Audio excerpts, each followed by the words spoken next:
Previously on Rome, rise and fall of an empire. In 160 AD, Rome stands supreme, the lone superpower of the world. But peace and prosperity lull the empire into a dangerous complacency. When Rome's enemies sense its weakness, Emperor Marcus Aurelius rallies the empire to fight for its very survival. Now, in the 3rd century AD, as the Roman Empire struggles against foreign invasions and the growing power of Christianity, one emperor emerges from the chaos. His name is Decius, a leader who calls upon brutal warfare and ancient pagan gods to deliver Rome from the powerful forces tearing it apart.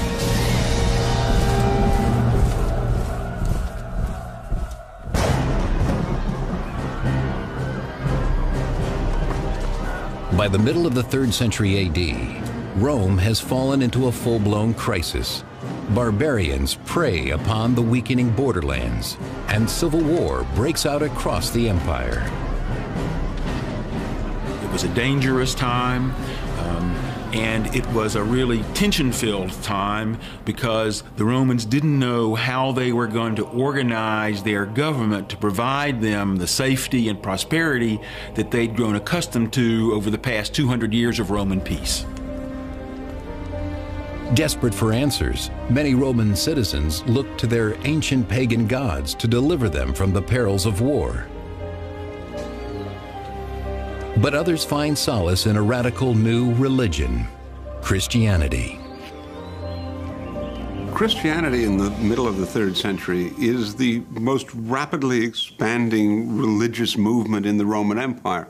There's still not a lot of Christians. I mean, let's not think in terms of more than a few 100,000. But it's a religion which is getting more visible. New believers wash away their old pagan gods through an act described in a 2nd century catechism. Baptize in living water. But if thou hast not living water, then baptize in other water. And if thou art not able in cold, then in warm. In the name of the Father, and of the Son, and of the Holy Spirit. In this ritual of purification, Romans are born anew as Christians. Believing in only one true God, they reject the empire's traditional pagan religion.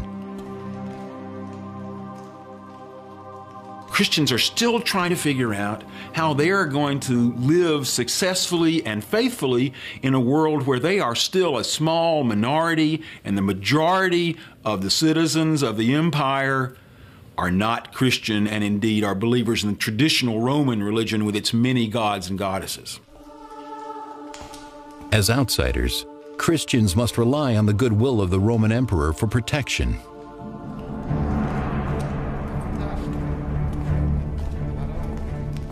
In 248 AD, Rome's emperor Philip is one of the most tolerant, giving an audience to many local Christian leaders in his imperial palace. Philip was not a great traditionalist. He seems to have been open to discussion with a wide variety of different people, including Christians. He wasn't a Christian himself. That much is very clear.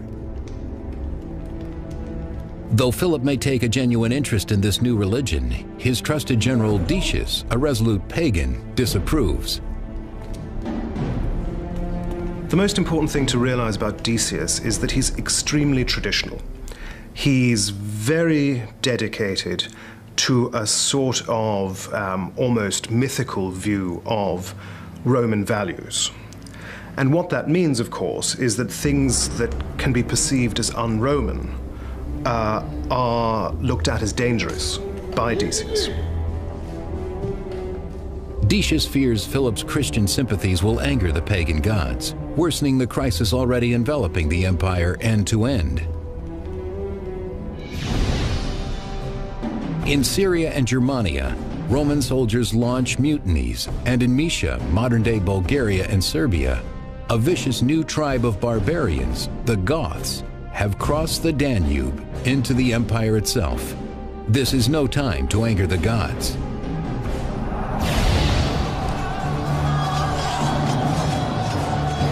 As the Goths pour into Roman territory, the imperial forces led by Commander Marinus Pacatianus must defend the empire against his new and savage enemy. The intentions of the Goths perhaps were well known to the Romans, but the extent of their strength and the duration of their attack is something the Romans couldn't have anticipated. And the degree and the depth to which they penetrate into Roman territory also is something that Romans probably wouldn't have imagined as well. We don't know very much about the Goths in this period.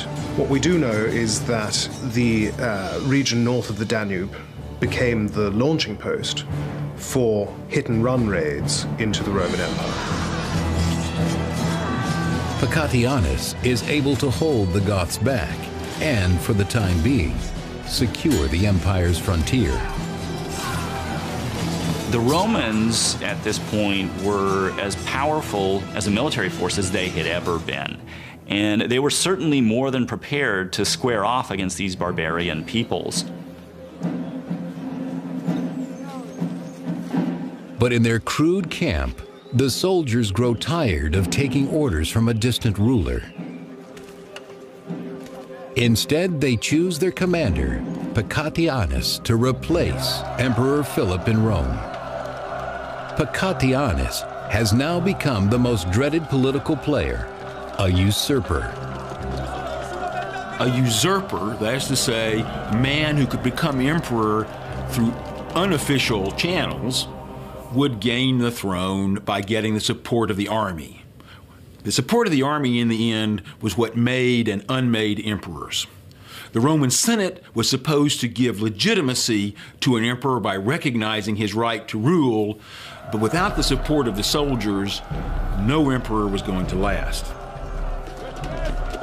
As a usurper, Pacatianus is confident that the support of the military will allow him to lead his legions to Rome and take the throne himself. Back in Rome, after learning of the rebellion on the Danube, a desperate Emperor Philip seeks guidance from his general Decius. Philip senses that not only is his military support eroding, but also his position in Rome is likely to erode. And he knows that this is a revolt that he has to deal with personally and he has to deal with quickly. When Philip confronts the Senate and asks them what they would advise him to do about this revolt, most of them are too scared to say anything, but Decius actually speaks up and says, let the thing collapse under its own weight. From the Danube region himself, Decius tries to instill confidence in Philip, but in vain. The emperor has good reason to be concerned. Philip would have been particularly worried about Pacatianus because Pacatianus was commanding soldiers to the north in the region of the Danube River, where you could expect to find the toughest, most battle-hardened soldiers and the best commanders. So Philip knew that Pacatianus was a real military threat to Philip's political position. Trusting his general Decius completely, Emperor Philip sends him from Rome across the Alps to Moesia to quell Pacatianus's revolt.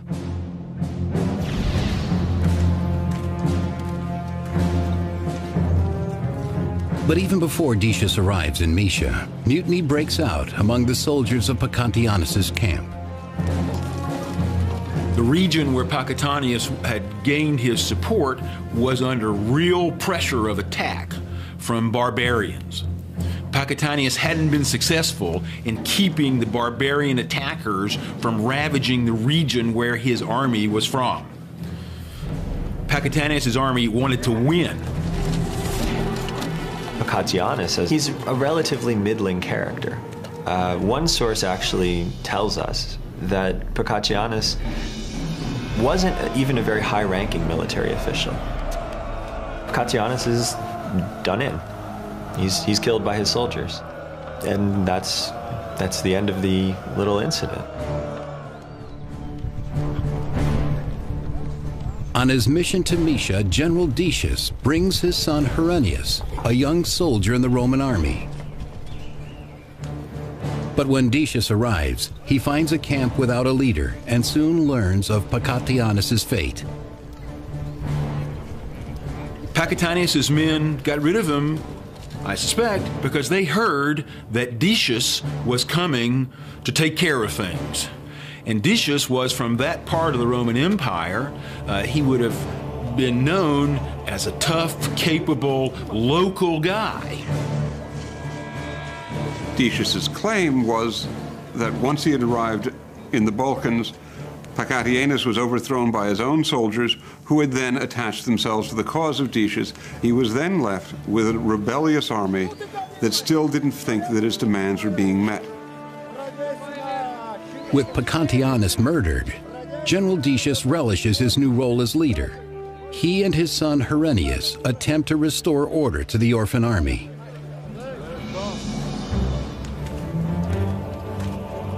The mutinous soldiers have other plans for Decius. There are very few ways in which an army can actually make its voice heard if it feels that it has grievances. And the basic way that any army can do that is by mutinying, effectively in these cases going on strike. Demanding a ruler more capable than Philip of protecting the Roman frontier, the soldiers proclaim General Decius emperor. This makes a lot of sense. He's from the region, generally speaking. He's from the Balkans. And so he's sympathetic to the plight of armies along the Danube. He also, I think, very much senses that when these troops proclaim him emperor, they're willing to fight for him. They trust him, and he can help them pursue their agenda at court. In an act of utter betrayal, Decius has become a usurper himself, cheered on by his son Herennius. Though Philip is an old friend, Decius sees no other way of returning Rome to its former glory than wresting control of the empire with his own hands. In Rome, Emperor Philip is enjoying his comfortable imperial life and expects nothing from Decius but news of the rebellion's end. When Philip learns that Decius has been made the new emperor, or has been proclaimed emperor by the Danubian legions, Philip has every reason to be very much afraid. And so Philip has to understand that while Decius marches on Italy, Philip has to go out and meet him. He can't stay in the city of Rome and hope to retain his position. Stung by the deepest betrayal, Philip must now prepare himself to face his former friend and ally. He orders his legions to ready themselves for battle. Philip and his troops ride north from Rome to Verona to confront Decius's army coming from Moesia through the Alps.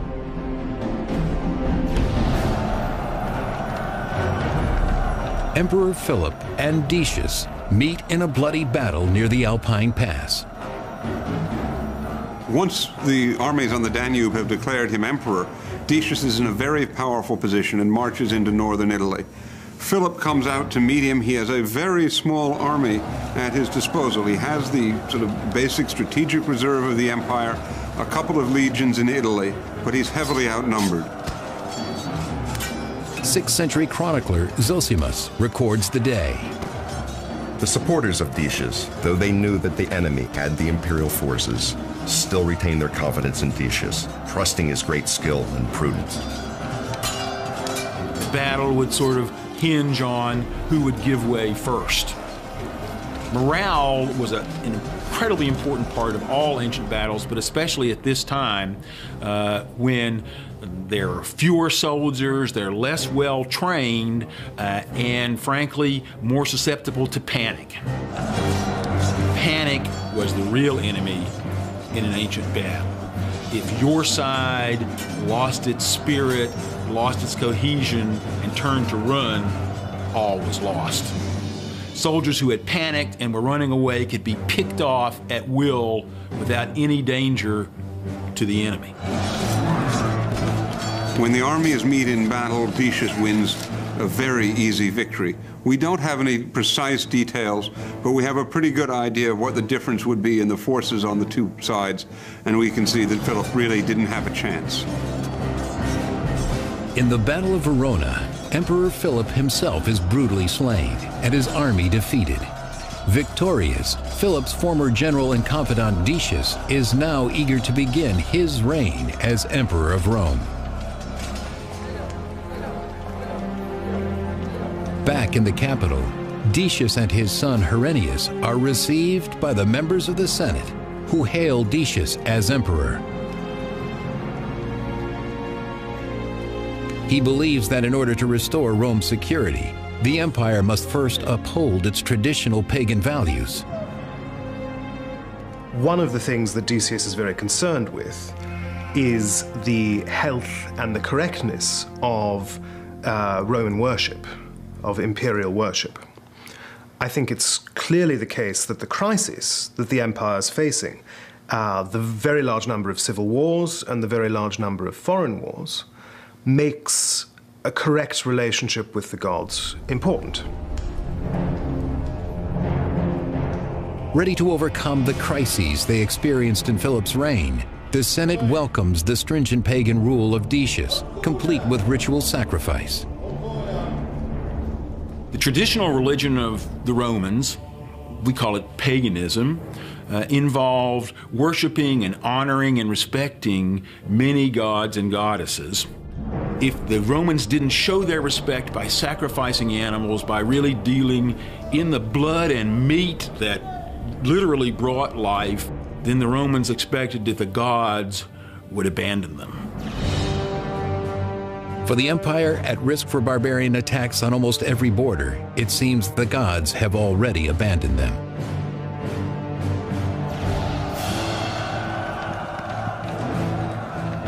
The 3rd century in Roman history is often referred to as a period of crisis.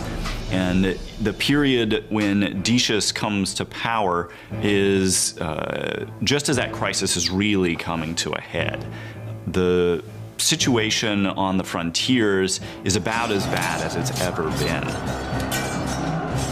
Barbarian Goths continue to wreak havoc on the Roman borderlands, depleting the once powerful Roman armies. In an ancient battle, there was almost no visibility. The noise was tremendous. It was very important to stand one's ground, because once a line was broken, it was much harder to defend yourself and defend the person next to you. And once a line was broken and your enemy started coming around to your side, it was very easy for a massacre to start. The northern frontiers, for reasons that aren't entirely clear, a number of peoples who had once been controlled, contained along the frontiers, are now attempting to move into the empire. This is extremely dangerous from Rome. If something isn't done, the borders of the empire will collapse completely.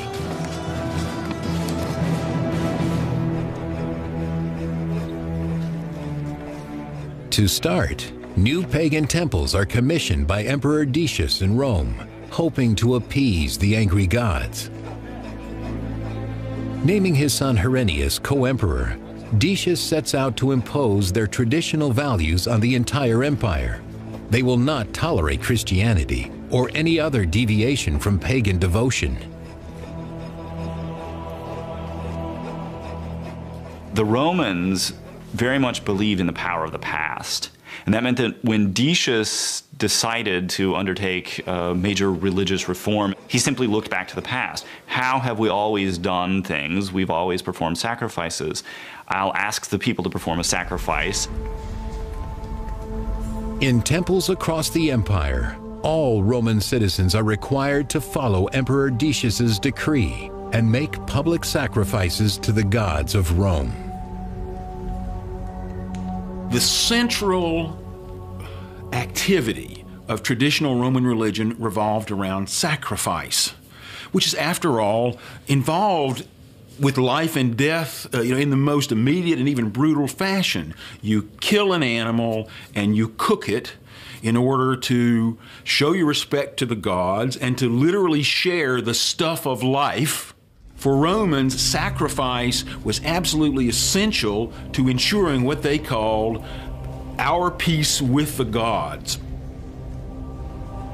Emperor Decius demands that every Roman take part, regardless of religion. What he did was insist that every single person make the sacrifice and obtain a certificate that they had done so. He was able to use the tax system, the tax rolls, to make sure that you could bring everybody in, and you had to make the sacrifice in front of witnesses. Anyone who does not submit documentation proving their sacrifice risks imprisonment or even death. This created terrible problems for Christians. Do they simply do this? Do they make the sacrifice? Or do they refuse? If they refuse, what is going to happen to them? They're violating a direct order from the emperor. The citizens of Rome, Christian and pagan, await an uncertain future. Emperor Decius proclaims that all Christians, on pain of torture and death, must make sacrifices to the pagan gods, even though their faith forbids it. Christians couldn't sacrifice to the traditional gods without forsaking their religion and believing that they were doomed to eternal damnation. Forced to obtain a certificate to prove their sacrifice, Christians face an impossible choice between their emperor and their religion. How could they remain loyal subjects and also make sacrifice to what they regarded as demons? Some Christians find ways out of this. We know of Christians who paid bribes to obtain a certificate on sacrifice without actually having made the sacrifice. We know that other Christians did actually make the sacrifice. They can only hope that their God will forgive such transgressions in these difficult times.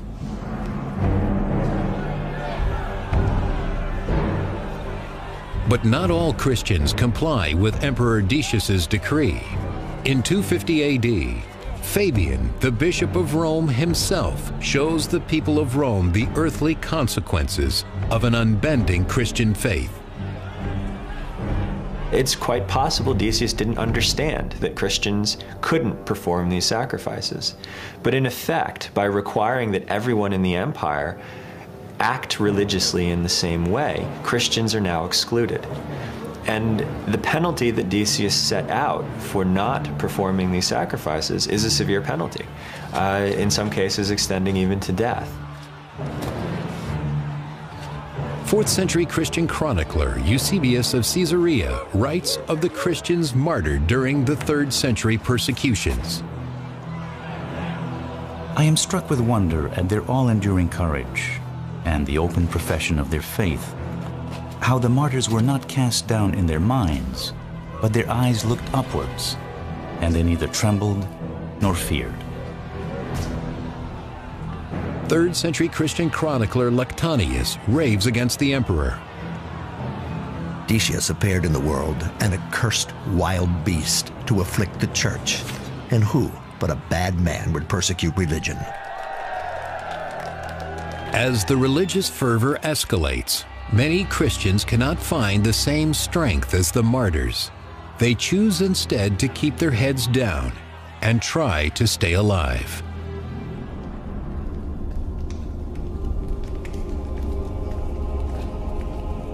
But in 250 AD, no one is safe from the scourge of angry gods as a deadly, uncontrollable plague sweeps the empire. We don't know that much about the plague from a medical perspective. We don't know precisely which kind of plague it was, whether it was the bubonic plague or something else. Not even the empire's most innocent are spared from the plague's blight.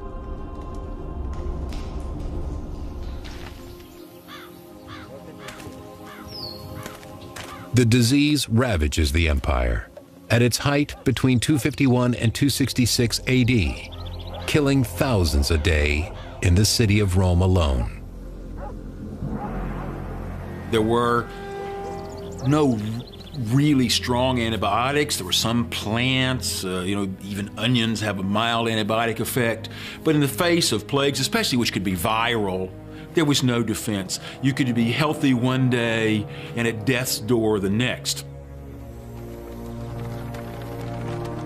Even the emperor is powerless against such a virulent enemy. I think Decius would have been distressed to find that even after he tried to have this universal sacrifice, that things got even worse, especially when the plague hit subsequently. You have bodies decomposing and pieces of bodies. The city's littered with the dead. The living are, of course, affected immensely by this.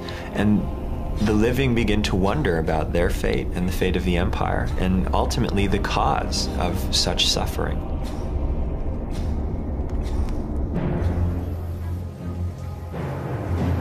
Across the empire, Christians fear for their safety as pagan Romans blame the outsiders for what they see as a divine punishment.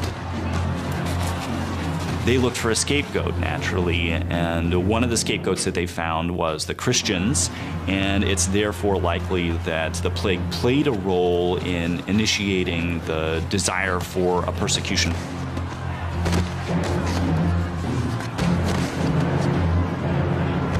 In a desperate form of retribution, the pagans hope the Christian blood will appease their angry gods.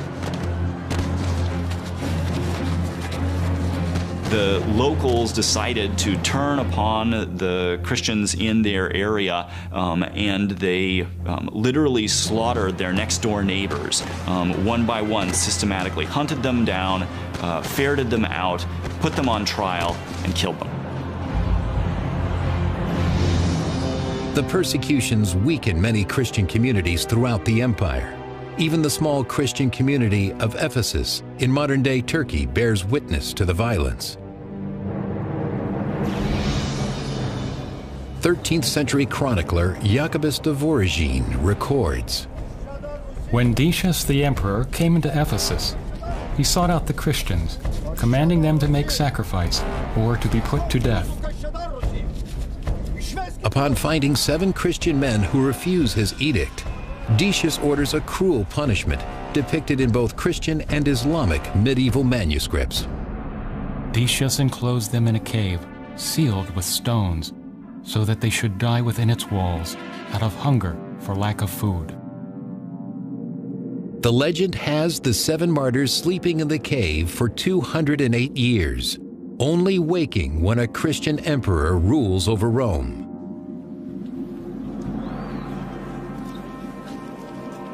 Many of the empire's Christians flee to the wilderness, hoping to avoid persecution.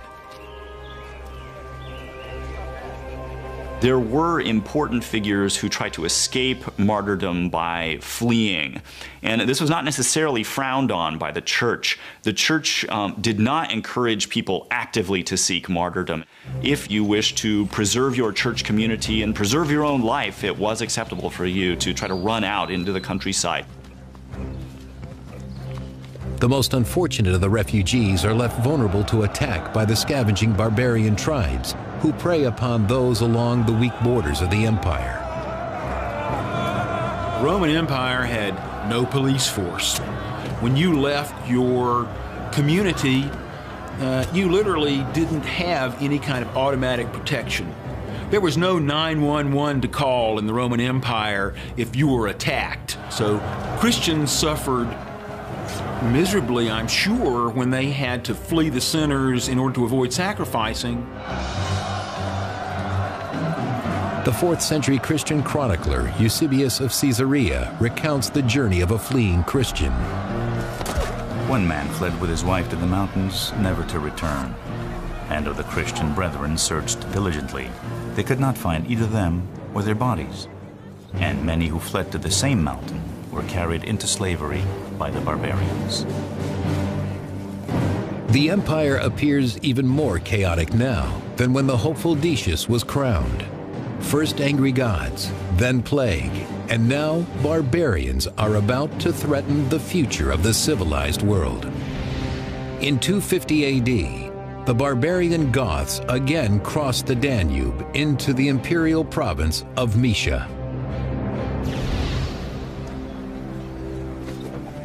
The Goths are now led by the mighty chieftain Caneva, who enjoys the security of a loyal tribe. The way a man like Cniva would secure his position was by rewarding his followers, by giving them a chance to get rich. There was only so much wealth north of the river, north of the Danube.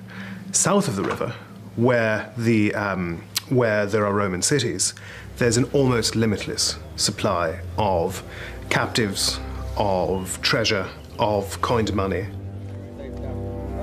6th century chronicler Jordanes recounts the Gothic king's plan to relieve the empire of its abundant wealth. Cniva divided the army into 2 parts, and while he stayed in camp with 70,000 men on the Danube, he sent the other warriors to waste Mysia, knowing that it was undefended through the neglect of their emperor.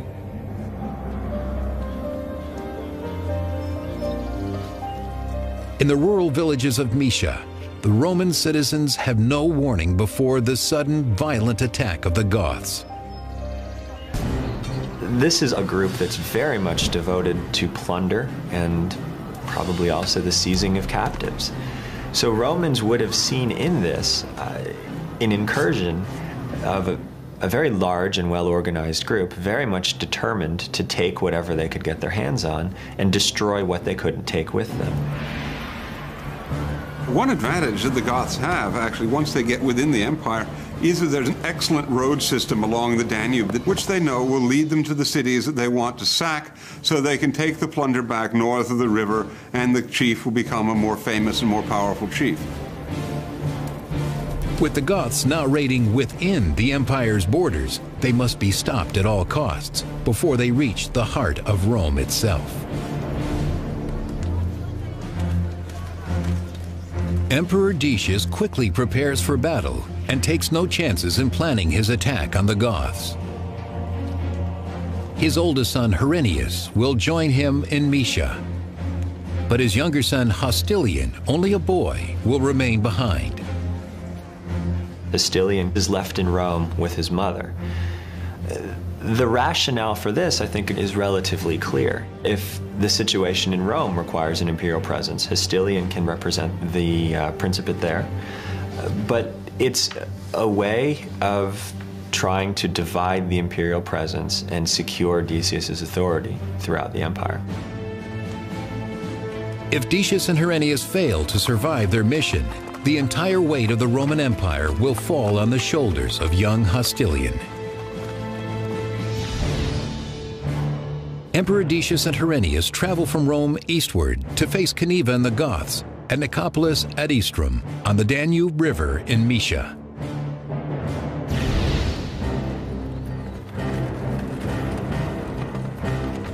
Outside Nicopolis, the Gothic king Cniva and his barbarian warriors prepare to besiege the Roman city. Cniva is clearly a very able character on a tactical level, but he doesn't have a strategic plan rather than to sort of smash, grab, and return, which is what the tribes see Rome as being, a place to go steal cool stuff and bring it home. Emperor Decius and Herennius intercept the Goths just in time before they can reach Nicopolis. Well, in ancient warfare, in a battle between Romans and barbarians, you were face to face with the person you were fighting. You were face to face with the person that you were trying to kill, and the battles often didn't last very long for the simple reason that it was very tiring. It was very tiring, and after the initial impact, people wore out very quickly. 6th century chronicler Jordanes describes Cniva's defeat. When the Emperor Decius drew near, Cniva, with his army, still in good shape, at last withdrew to the Haemus Mountains of the Balkans, which were not far distant. But the persistent Goths do not continue their retreat and instead move south into the Thracian city of Philippopolis.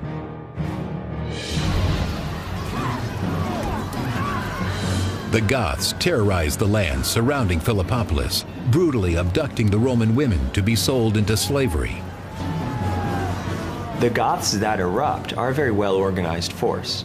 Their king doesn't command a small war band. It seems that he commands a relatively large army of thousands. And this makes him different from previous Germanic invaders in the Danube region. So this is going to be a moment of profound fear.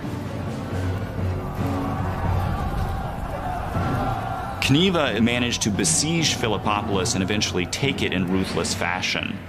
He did this and killed, according to one source, as many as 100,000 people in the process.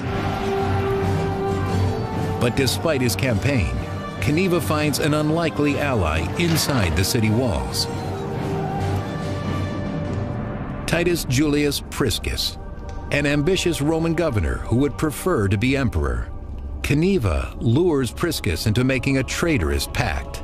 He allows Cniva into Philippopolis in exchange for barbarian support against a shared enemy, Emperor Decius.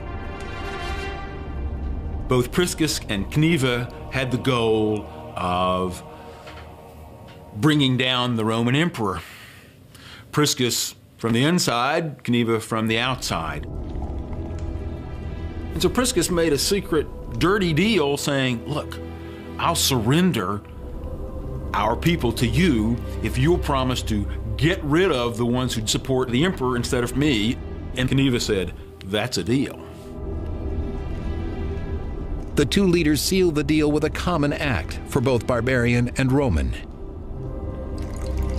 Priscus and Cniva would have had a formal ceremony in which they swore before the gods over a sacrifice, pouring a libation of wine to the gods to show each other that their faith was guaranteed by divine sanction.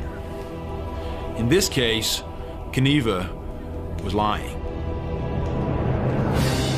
Priscus will learn soon enough it's all a ruse. The Goths take what they need, supplies and captives, and brutally dispose of what's left. After the Goths plunder and desert Philippopolis, Emperor Decius pursues the fleeing King Cniva northward to Abritus in Roman Moesia.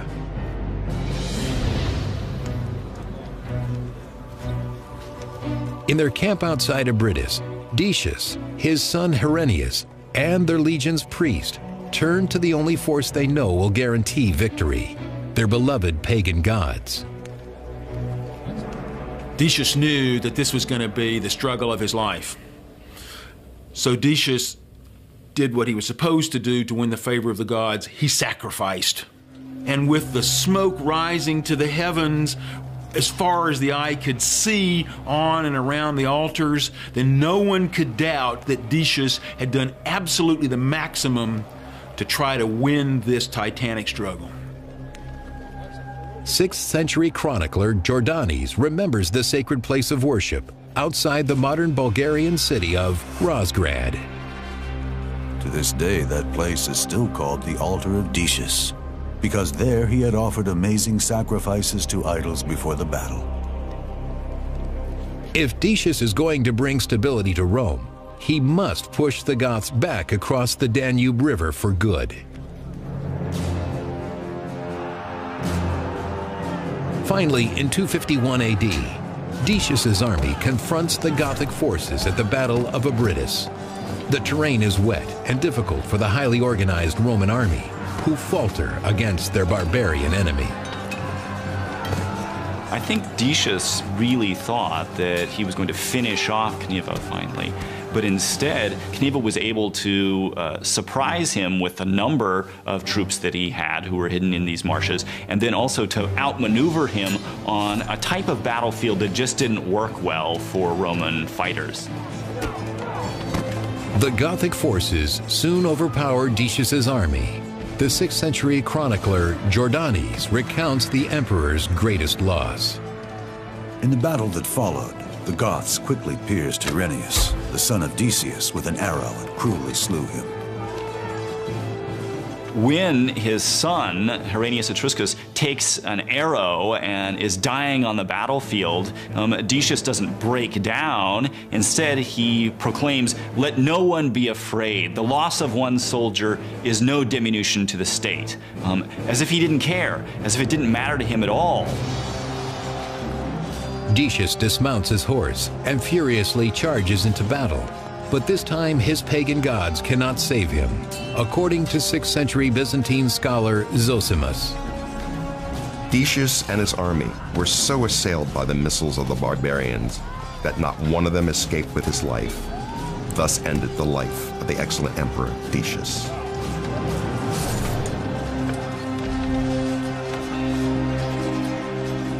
Decius is the first emperor in Roman history to be killed by a barbarian army. It's a moment where the Roman Empire probably seems to its inhabitants to be beginning to careen out of control. And the loss of an emperor, especially one who seems to be as effective as Decius, in this sort of circumstance, has profound implications. It must contribute in a very significant way to a loss of a sense of security that the Romans would feel. Though some say the emperor's body is never found, the 4th century Christian chronicler Lactantius describes Decius's ultimate end. Stripped and naked, he lay to be devoured by wild beasts and birds, a fit end for the enemy of God.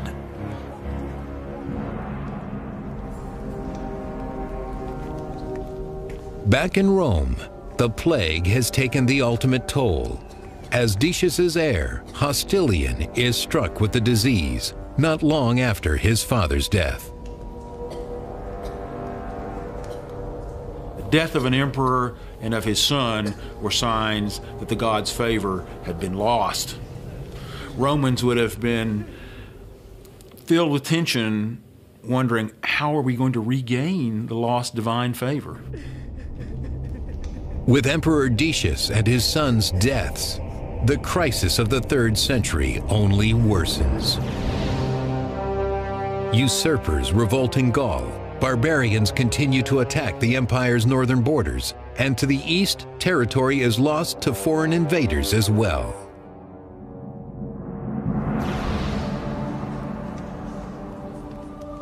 Yet Christianity continues to grow, despite an increase in persecutions. Decius's experiment with persecution was a failure. In the decades that follow, there's only one other sustained attempt at persecution, and then for more than 40 years, the Christian Church is allowed to grow at its own pace. Eventually, over 100 years later, in 380 AD, Christianity becomes the official state religion of the Roman Empire, an apt reward for their faith and courage, according to 4th century chronicler Eusebius of Caesarea. Anyone who examines the events of history will find that all those who have acted on the side of the righteous and the just have tasted the sweet fruit of success. Emperor Decius allowed religion to divide the empire, turning Roman against Roman in a desperate time of violence and plague. Without a unified front, Rome's borders are left open to the greatest and bloodiest of all enemies, the barbarians. Next on Rome, rise and fall of an empire. Weakened by plague and barbarian attacks, the people of Rome live in constant fear. More usurpers rise, further dividing the great empire against itself, until an emperor rises like no other. He is Aurelian, restorer of the world.